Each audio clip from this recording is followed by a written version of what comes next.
Hello, dear colleagues. I would like to share with you the reading strategies that I've been mastering for many years. So we're going to talk about reading strategies, and I called as top 10 reading strategies. Let's move on and go ahead.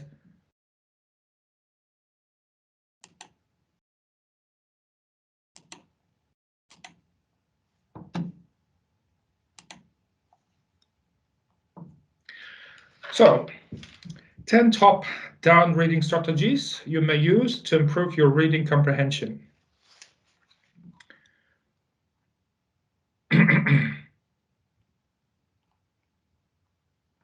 What are the reading strategies? Reading strategies are deliberate, goal-directed attempts to control and modify the reader's effort to decode the text, understand words, and construct meaning of the text. Next.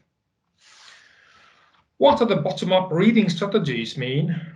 Bottom-up reading strategies focus on helping solve difficulties in lower-level linguistic processing, while top-down reading strategies are primarily applied to integrate formation to gain a holistic understanding of a text. Let's learn 10 types of top-down reading strategies now. So I divided them into 10.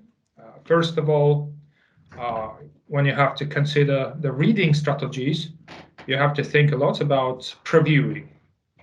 Second is anticipating, using background knowledge and personal experience, formulating questions, attending selectivity, identifying the main idea, identifying key sentences of a paragraph or a portion of a text, making a summary, monitoring comprehension. And the last one is evaluating strategy use. So let's consider each 10 top strategies. First is reviewing. What is it? The reader browses the article before actually reading text. How to use it? Before reading, the reader skims titles, the glossary, the beginning paragraph, the closing paragraph, and the first sentence of each paragraph, as well as the comprehension questions. Why to use it?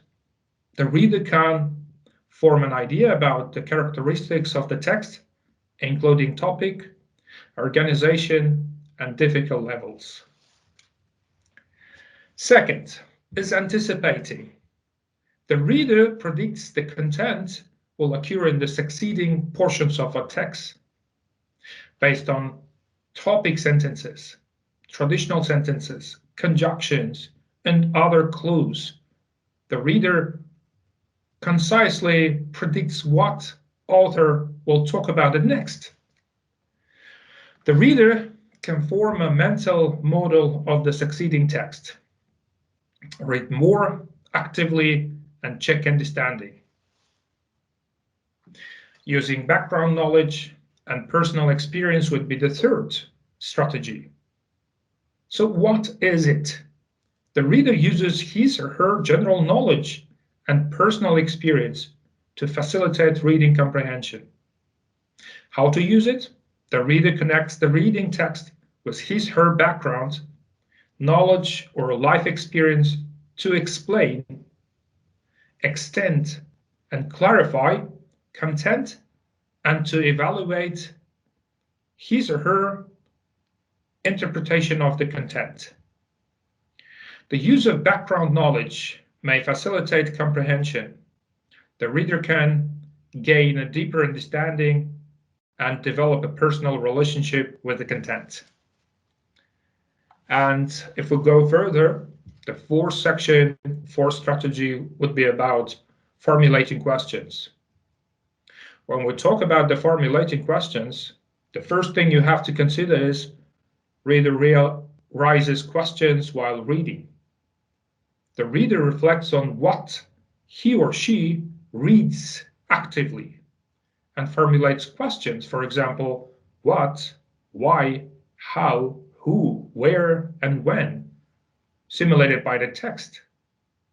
Reading is an interactive process instead of passive reading.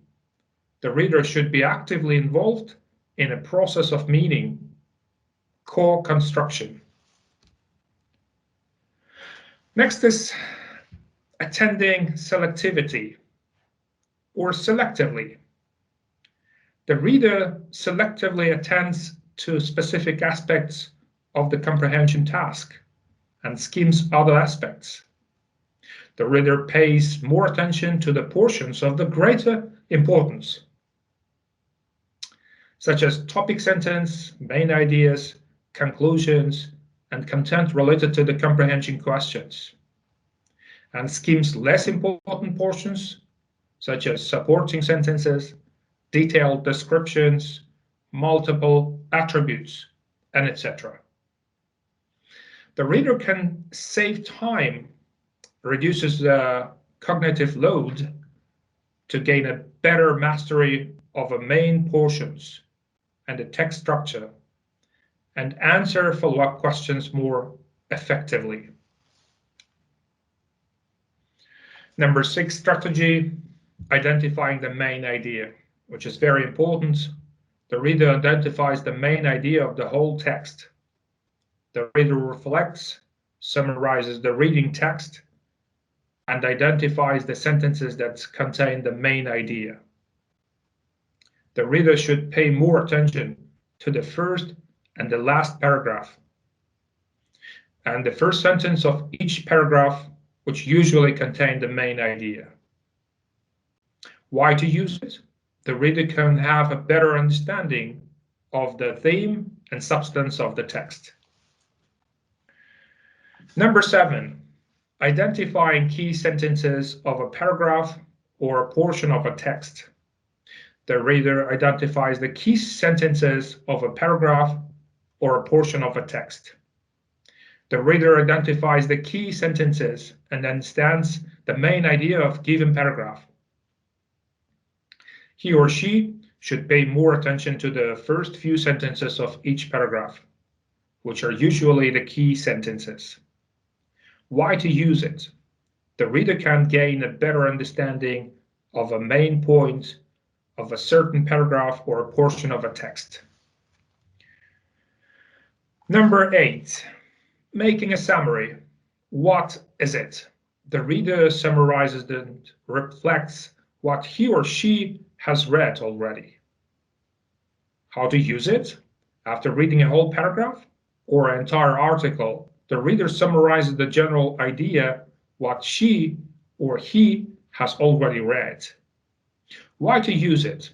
The reader can gain a general idea of what or he or she achieves a greater recall and to keep active while reading.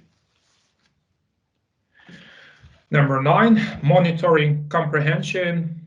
So the reader assesses his or her degree of understanding of a reading text.